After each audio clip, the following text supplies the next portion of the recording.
We're going to take a quick look at just a little bit of this Tim Pool, David Pakman debate. You know, Pool is totally dishonest. But let's get into it. Factor in race in terms of public accommodation. That's a violation of civil rights. I like that. When you say we're absolutely going to factor in race, I don't like that. And does anyone who's saying that we have to factor in race when it's not a relevant factor? The ACLU, when they supported affirmative action at Harvard, which lumps all Asians, Indian, Chinese, Laotians into one category, and I find that offensive as an Asian person.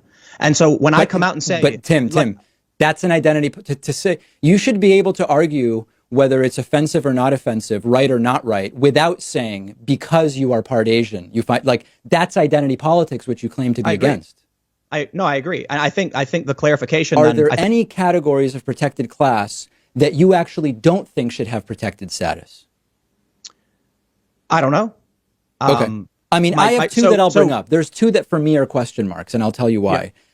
Yeah. One is religion.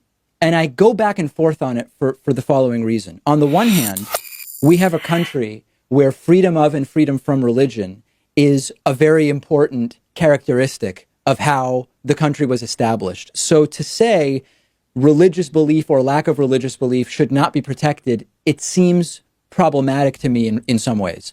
On the other hand, religion is self-professed. Now, you can say if you're born into a Catholic family, to choose not to be Catholic anymore is different than to be born agnostic and to choose to continue being agnostic. But religion is self-professed, and on that basis, I do have a question mark around whether religion should or shouldn't be a protected class. I don't have the answer. I think it should be. You think it should be? And partly because it's long-standing from the foundation of the country, right? The idea of I don't know how far back it goes, but the idea that you could come here and be safe to believe what you believe and live. There is a challenge, though. Because what's to say, I think someone actually did this. They tried claiming that Trumpism was a religion and they believed Trump was the Messiah, and a judge told them no. Well, that's a bit of a cartoonish thing, but you first said you think it should be because that's the way it's been for a long time. That's an argument just to continuing to do things because it's the way we've done them. I mean, black people used to be slaves too. Yeah. Right. So the idea with religion is that we've created a society where we have numerous religions. Right. And we've created an umbrella over all of them saying you can't do these things, but you can participate in public if you believe something. And so for the longest time, we've had Christians who believe, biblical Stone Age ideas and contradictory ideas. The same is true for Islam, Judaism, and many, many other religions. I'm just calling out Abraham specifically because it's the easiest one to point to. Well, we need to live together. We can't go to Muslims and tell them you're not allowed to believe this anymore.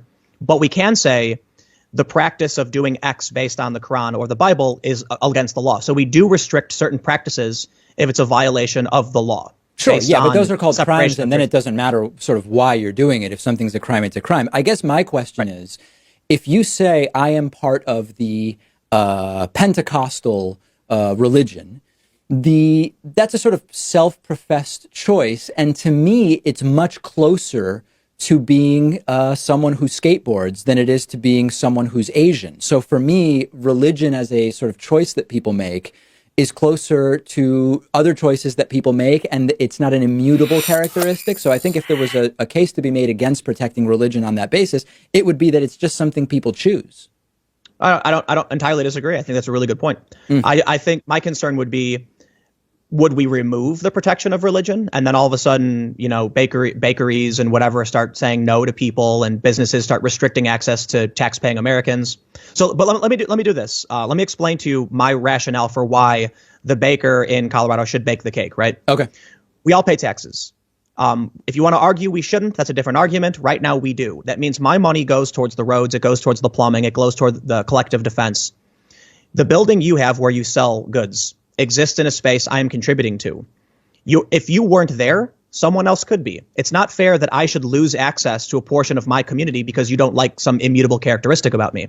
Now, I think there's figuring out where the line is can be challenging. Behavior, most likely, if you go in and start shrieking at the top of your lungs, then maybe they should say you have to leave. You're disturbing people or you're breaking the law. But if someone comes in wearing, like an imam comes into a bakery, they should not be able to be like, I'm arbitrarily removing a member of the public who contributes to my collective defense, to my fire services, to my plumbing. No, that's not fair. So we need social cohesion, and we might not like each other, but we have to respect and tolerate that we're all in this together. Now look, I don't always I don't always agree with David Pakman. Most of the time, probably 90% of the time I do. But Tim Pool will say absolutely anything at all, if he thinks it's going to get someone to subscribe and listen.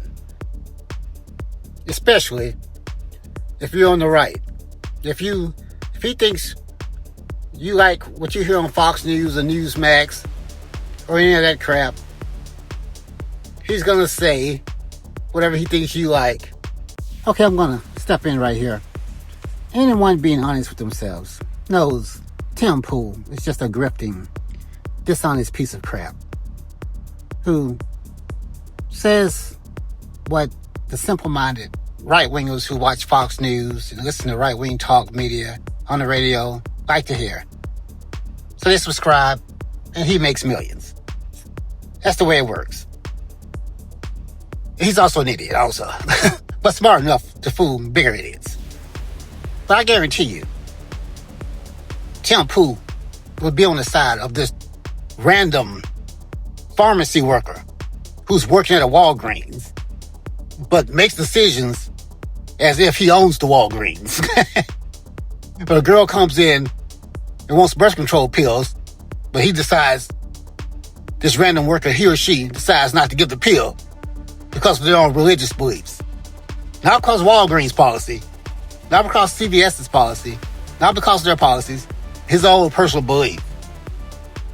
Yeah, but I guarantee you, Tim Pool would be on his side. You know why? Because he knows that's the side that the dumbasses who vote for right-wingers, who vote for Republicans, will take. Don't be fooled, people. Don't be fooled by people like Tim Pool. They're just using you so they can make millions. And they're nothing but hypocrites. That's all I have for this episode. Thanks for watching.